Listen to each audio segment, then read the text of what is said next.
The state of Michigan was essentially shut down last March due to the pandemic. Governor Gretchen Whitmer quickly extended unemployment benefits, but more than a year later, people are still having daily issues with the state's unemployment insurance agency. Ryan Cummings at our sister station, Fox 17 in Grand Rapids, explains how lawmakers are still trying to solve the problem.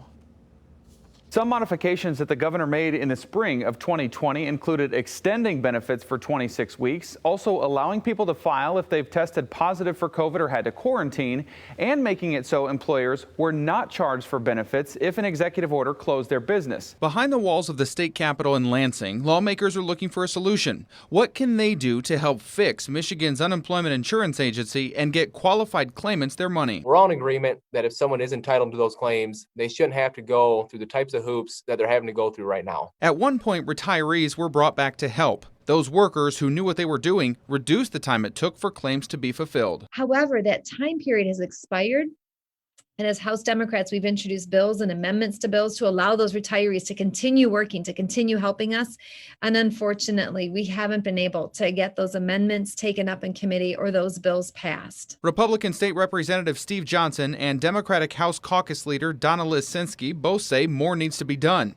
Their offices have been flooded with calls and emails asking for help.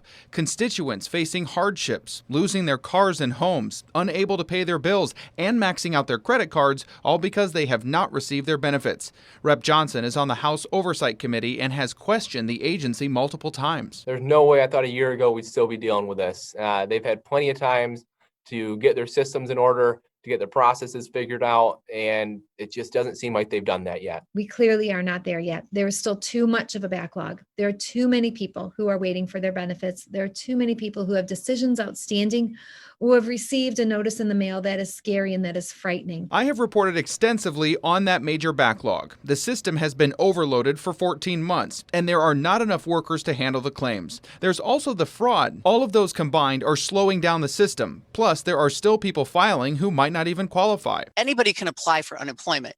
The question is, are you eligible for unemployment? Fox 17 talked with UIA Interim Director Lisa Eshlin Olson back in March. More than 2.3 million Michiganders have been eligible for benefits, she said. Some have very complex cases, but they all have to meet certain requirements by the U.S. Department of Labor and the Michigan Employment Security Act. Potentially tens of thousands do not. Regardless of what people think, is our staff is very much focused on paying people what is owed to them if they're eligible. And so we take that to heart. We take it to heart every day.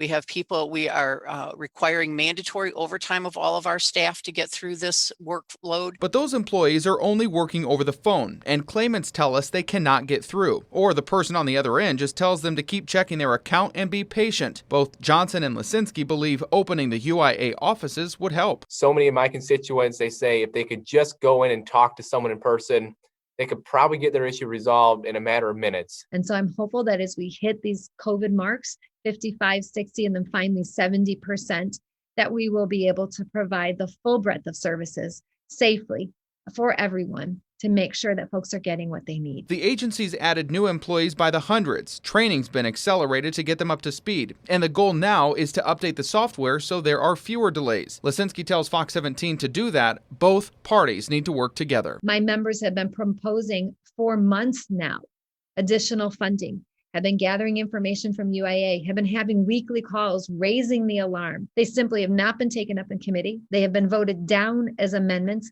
and they have not been allowed to have a vote on the floor. Rep. Johnson is okay giving the UIA more money if they can tie the funds to reopening the offices.